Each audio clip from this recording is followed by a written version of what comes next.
Okay, I'm going to take you back in time now to 1996, where a couple of things happened. In fact, a lot of things happened, let's be honest. Potentially an infinite number of things may have happened in 1996, but for the sake of brevity, I will stick to the things that are germane to this video. At the 1996 Olympics in Atlanta, Mr. Michael Jordan won the 400 metres. We interrupt this broadcast to say that the silly old sod, of course, meant to say Michael Johnson there and not Michael Jordan.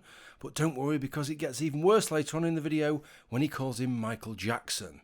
Men's final in a time of 43.49 seconds and was duly awarded the gold medal. Meanwhile, during the same year, Professor Richard Dawkins was awarded the American Humanists Association's Humanist of the Year for that year, 1996.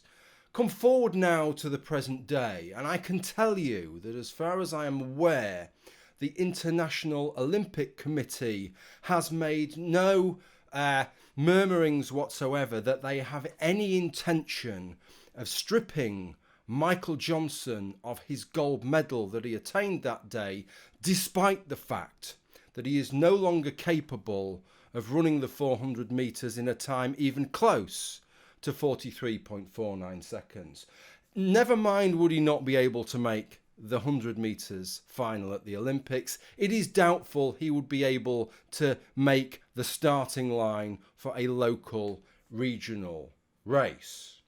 However, the same is not true for Richard Dawkins, for it seems that in their wisdom, the American Humanists Association have decided to strip Richard Dawkins of his title as the best humanist, the humanist of the year for 1996, for tweets that he has made 25 years later in 2021. Not for something that he said in 1996 or 1995 or 1994, but for tweets that he's made 25 years later. So what exactly is going on here with this rather bizarre set of circumstances? Well, possibly the first thing that I should do is to read you the American Humanist Association's statement. Established in 1953, the Humanist of the Year award is conferred annually by the American Humanist Association, recognising the awardee as an exemplar of humanist values. Communication of scientific concepts to the public is an important aspect of advancing the cause of humanism. Richard Dawkins was honoured in 1996 by the AHA as Humanist of the Year for his significant contributions in this area. Regrettably, Richard Dawkins has, over the past several years, accumulated a history of making statements that use the guise of scientific discourse to demean marginalised groups and approach antithetical to humanist values. Now, before I read you the next line, let me read you the tweets to which it refers. Okay. His first tweet, this is on the 10th of April this year. In 2015, Rachel Dolezal, a white chapter president of NAACP, was vilified for identifying as black. Some men choose to identify as women and some women choose to identify as men. You will be vilified if you deny that they literally are what they identify as. And then on the 12th of April, he tweeted, I do not intend to disparage trans people. I see that my academic discuss question has been misconstrued as such, and I deplore this. It was also not my intent to ally in any way with Republican bigots in US now exploiting this issue. Okay, so you've heard the tweet that he made. Now listen to this. His latest statement implies that the identities of transgender individuals are fraudulent, whilst also simultaneously attacking black identity as one that can be assumed when convenient. Okay, two things that I want to bring up with this. Bones of contention before I get to the good stuff, the interesting stuff, the more intellectual stuff.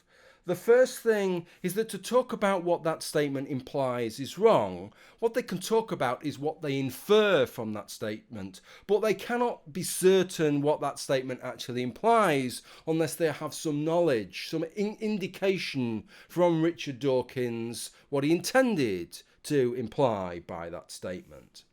But then they go on to say that the identities of transgender individuals are fraudulent, while also simultaneously attacking black identity as one that can be assumed when convenient. Here is the problem here, is that of all the ways in which you can read that is the one that makes the least sense. That is the least charitable. Imagine I say this to you. Group A is treated this way, Group B is treated that way. Why are Group A and B treated differently here? Now, I suggest to you the most charitable interpretation and also the most reasonable interpretation is that I'm calling into question why we are treating Group A and B differently.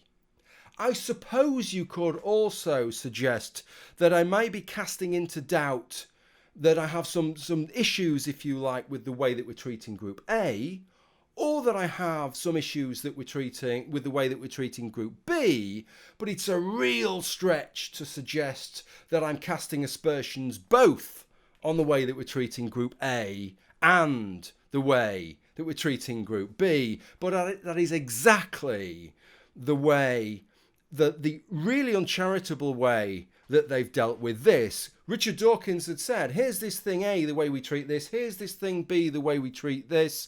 We're treating these differently. Why is that?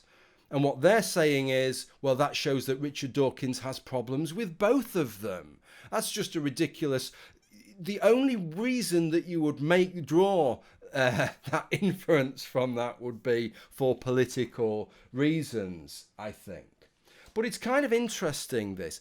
I mentioned it on Twitter. I said, you don't have to agree with Richard Dawkins to take issue with this decision the AHA has made. You can take issue with it on its own merit, which is this ridiculous anachronistic stance of taking away award for being the best humanist in 1996 for something that was said 25 years later, right, in 2021. Unless it's Doctor Who is receiving the recipient of the award, I don't see how that makes any sense.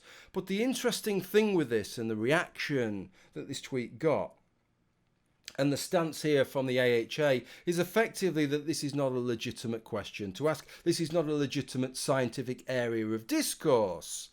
And yet what is particularly interesting with this is that this exact question has already been part of a peer-reviewed paper, and a peer-reviewed paper that has already blown up as a scandal. You may remember this in the feminist journal Hypatia back in 2017. What happened then? Let me read you from the Wikipedia piece on this. Hypatia transracialism controversy. The feminist philosophy journal Hypatia became involved in a dispute in 2017 that led to the online shaming of one of its authors, Rebecca Tuvell.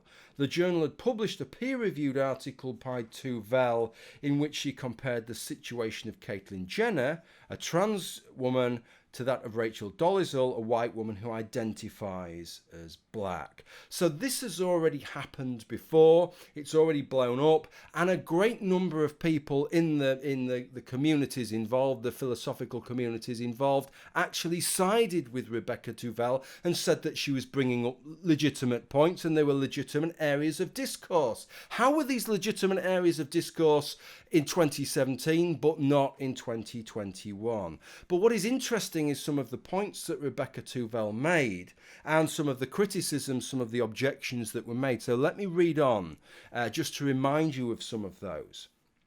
In the article in defense of transracialism, published in Hypatia's spring 2017 issue, Tuvell argued that since we should accept transgender individuals' decisions to change sexes, we should also accept transracial individuals' decision to change races. On the 1st of May, the journal's Facebook page apologised for the article's publication on behalf of a majority of Hypatia's associate editors. The academic community responded with support for Tuvell.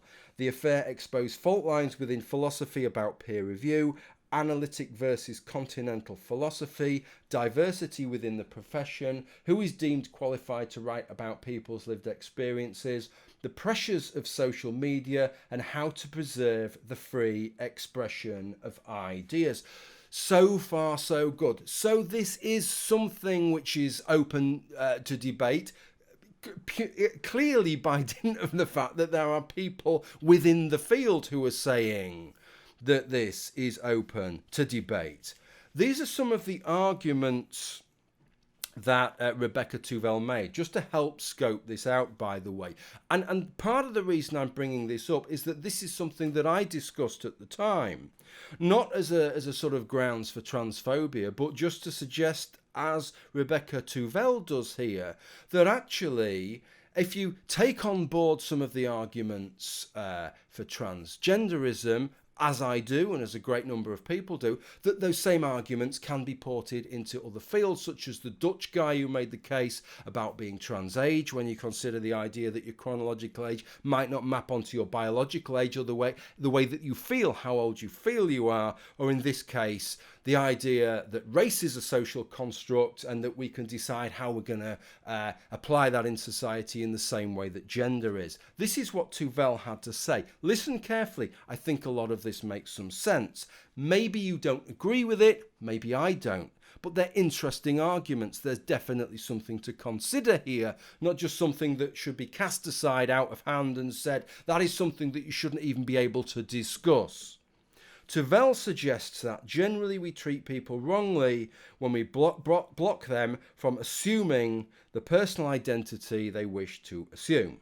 Self-identification and social recognition of the new identity are the two components needed for a successful change. Arguing for an account of race that allows for racial membership on the basis of social treatment and self-identification, she maintains that race is a malleable social construct, just like gender, and that while ancestry, a feature external to the body, is highly valued determinant of race in America, its value varies elsewhere. In Brazil, for example, Dolezal's self-identification as black, her living as someone society had accepted as black, and her exposure to black culture would be enough to deem her black, according to Tuvell. Tuvell addresses 4 objections to transracialism. I am going to read 2 of those out for you because I think they are particularly germane to this particular example that we're dealing with and the objections that people have in the social media sphere. I'll read you the first and the fourth of them. First, a claim to be black requires the experience of having grown up with the suffering anti-black racism causes. That trans women are not raised with the suffering caused by sexism is not reason enough, Tuvell argues, to reject their identification as women. And the fourth objection is that Dolezal was engaged in a wrongful exercise of white privilege. A white person can restore their white privilege whenever they need it, while a black person is denied this ease of movement. Tuvell writes that the same argument applies to trans women, especially before surgery. That someone could return to male privilege should not preclude their transition. So what was interesting is that in this piece that Rebecca Tuvell had written, she wrote that these were some of the objections. She knew that because she discussed it with people in her department. She'd given it to people to critique, and these were some of the things they'd come back with her as. Now, when all this blew up in the social media, folks, these were 2 of the key criticisms that were brought to her at the time. These criticisms that, well, a white woman does not have the lived experience. She hasn't grown up as a black girl. She's not had to put up with all that extra crap that entails. So what right does she have to suddenly start identifying with as black? And then the second one that, well, she can decide at any time, right? She's not stuck with being black and dealing with whatever extra baggage that brings. She can always disown it and go back to her white privilege. The interesting thing is, not only were these two complaints that were made against her when all this blew up, but these are two of the main arguments that you hear TERFs make time and again against transgender women. That transgender women shouldn't count as women because they haven't grown up as girls. They haven't had to put up with all the sexism and everything that girls have to put up with. They don't have the lived experience of being a girl, and that is an intrinsic component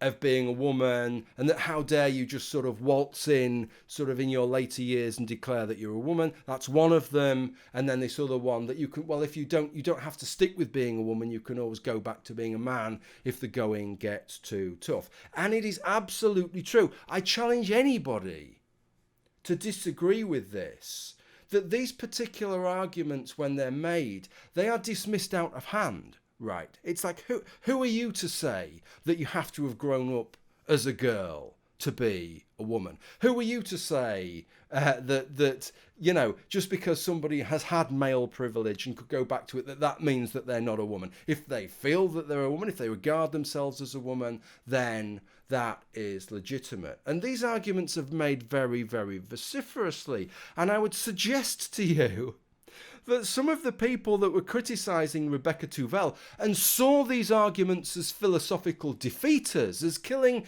Tuvell's piece dead in the water, would take exactly the opposite tack when it came to transgender identities without seeing the disconnect.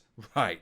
So even if you think this was the point that I made at the time, it's still true now, and it's why it's an absolutely legitimate thing to discuss in 2017 and today, is that when you have this kind of disconnect, right, it's legitimate to say, well, what are the differences? You've got to do better than just standing behind one argument and effectively saying you can't even begin to discuss that. Trans women are women, and you cannot say anything again. Even discussing that is out of the question. Right? Transracial women, right? A trans black is not a thing, and you can't even begin to discuss that or discuss the contexts in which that could be reasonable or how that compares to anything else. And even if you do, even the discussion of that is verboten in case it has some kind of impact on people within society. That's just the most bizarre position to take. There is no legitimate philosophical or scientific basis to make that a priori your position. The only reason to take that kind of position is from a sort of cultural, social, engineering perspective, that you wish to nip this argument in the bud and nip that argument in the bud. To have the world framed the way you want it to be framed right from the beginning without having the discussions about it. And I found that out of line. So what is happening here? Why is the American Humanists Association now saying that Richard Dawkins was not the humanist of the year, the best humanist that they could find in 1996, on the grounds of tweets that he made 25 years after 1996? And it's something that we see more and more, I'm afraid. And it's that people are starting, whether it's creating a statue of somebody or giving an award or a certificate or something like that, to start to weaponize words that have already been given as a kind of exercise in moral grandstanding via the sort of anachronistic redaction of something that happened years and years and years ago. And there's no logical basis for that. It's purely done as a sort of personal act of gratification. It's bigging yourself up at the expense. It's sort of part punishment and part a sort of exercise in sort of virtuous masturbation, I think. Showing everybody how virtuous and wonderful you are, that you're going to strip this person. Let's strip them naked, parade them naked down the street and throw rubbish throw rubbish on them as they're going down the street, whilst you're showing how virtuous you are on the back of it. I don't mind the posturing that we see on Twitter, folks. It's part of Twitter. It's the way it goes. But if you're an organisation that's giving out awards, right, you should be doing that in good faith. And good faith does not finish, does not terminate at the moment you've given that award, but it sustains. It sustains a year later, 5 years later, 10 years later. And you know what? You need to have a damn good reason to strip an award off somebody just to make your organisation look better, just to make your organisation's socio-political point for it. In this case, if they take issue with Richard Dawkins' stance, if Richard Dawkins was making that stance in 1996 or potentially 95 or 94, then fair call. It's like looking back at a sporting record and finding out that Michael Johnson back in 1996 was taking anabolic steroids or some other performance enhancing drug. Absolutely strip him of his gold medal if that was found to be the case. But don't strip him of his gold medal in 1996 for his performance in 2021, for crying out loud. And the same thing goes with these things here.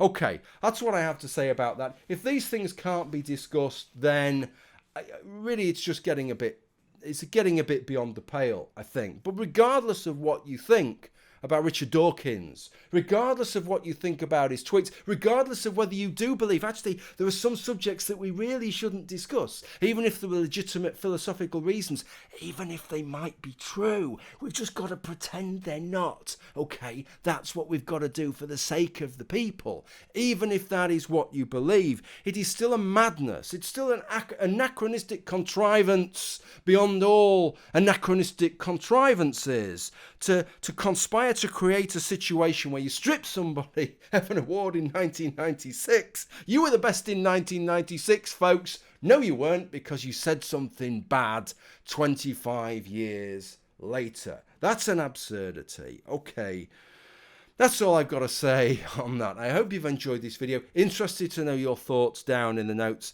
As usual, if you'd like to support my channel, I'll leave the Patreon links, blah, blah, blah, in the footnotes. Really appreciate those people who do support my channel. Thank you for watching, and bye for now.